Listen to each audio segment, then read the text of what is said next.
నిజామాబాద్ జిల్లాకు కోఆపరేటివ్ శిక్షణ కేంద్రాన్ని మంజూరు చేస్తూ రాష్ట్ర ప్రభుత్వం మంగళవారం జీవో జారీ చేసినట్లు రాష్ట్ర సహకార union limited chairman Manala Mohan Reddy తెలిపారు. రాష్ట్రంలో ఇప్పటివరకు హైదరాబాద్, వరంగల్లలో శిక్షణ కేంద్రాలు ఉండేవన్నారు. తాను చైర్మన్ అయ్యాక కోఆపరేటివ్ వ్యవస్థను బలోపేతం చేయాలని ప్రభుత్వానికి విన్నవించగా నిజామాబాద్, మహబూబానగర్, ఖమ్మంలో శిక్షణ కేంద్రాలు మంజూరు చేసిందన్నారు. జగరన్పల్లి మండల కేంద్రంలోని రైతు కటకం సంతోష్ రెడ్డి వ్యవసాయ క్షేత్రంలో ఈరోజు మెట్ట వరి సాగు విధానాన్ని ప్రారంభించారు.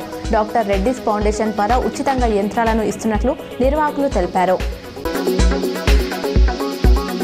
ఆర్మూర్ ఏసీపీ వెంకటేశ్వర్ రెడ్డి ఆధ్వర్యంలో బాల్కొండ మండల కేంద్రంలో మంగళవారం రాత్రి పోలీసులు కమ్యూనిటీ కాంటాక్ట్ ప్రోగ్రాం నిర్వహించారు.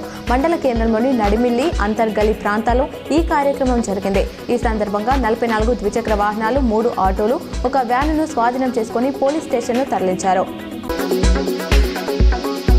నవీపేట ధర్మారంలోని తండ్రిని కూతురు హత్య చేసిన విషయం తెలిసిందే. నిజామాబాద్ నార్త్ సిఐ శ్రీనివాస్ కథనం ప్రకారం ధర్మారానికి చెందిన నర్సయ్య తన 2 కూతుర్లకి పెళ్లిళ్లు చేశాడు. పెద్ద కూతుర్ని నర్సయ్య వేధించడంతో తల్లి నర్సమ్మతో కలిసి ఆమె నిజామాబాద్లో ఉంటుంది. సోమవారం అతని చిన్న కూతురు వర్షిని ధర్మారం వచ్చింది. తన లైంగిక కోరిక తీర్చాలని నర్సయ్య ఆమెను వేధించాడు.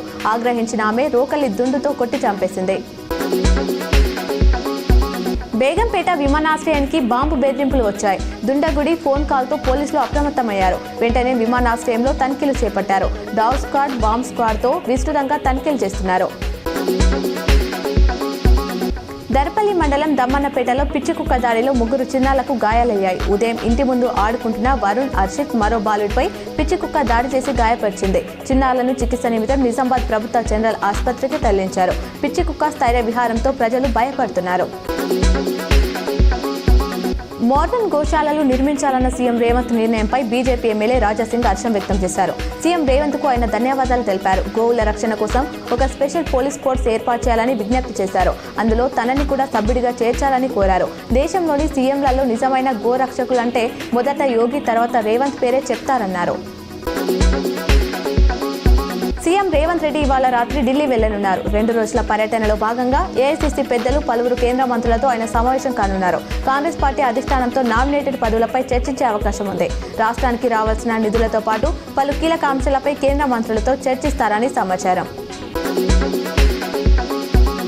నిజామాబాద్ పోలీస్ కమిషనర్ కార్యాలయం వద్ద మంగళవారం సాయంత్రం వేచి ఉన్న ఓ బాధితురాలి వద్దకు సిపి సాయి చైతన్య వెళ్లి ఆమె సమస్య విన్నారు. సిపి కార్యాలయానికి వస్తుండగా ఆర్మూర్ ప్రాంతానికి చెందిన యాదమ్మ అనే వృద్ధురాలు కార్యాలయం బయట ఉండడం చూసి కారు ఆపి ఆమె వద్దకు వెళ్లారు. పాత కక్షలతో ఆమె బంధువులు దాడి చేసినట్టు చెప్పగా సిపి స్పందించారు.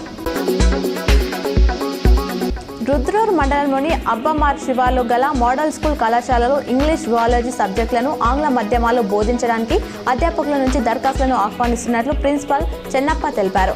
6 నుంచి 8వ తరగతి విద్యార్థులకు ఆంగ్లం బోధించడానికి, ఇంటర్ విద్యార్థులకు జంతుశాస్త్రం బోధించడానికి అధ్యాపకులు అవసరమన్నారు. ఈ నెల 20న ఒరిజినల్ సర్టిఫికేట్లతో డెమోకు హాజరు కావాలని కోరారు.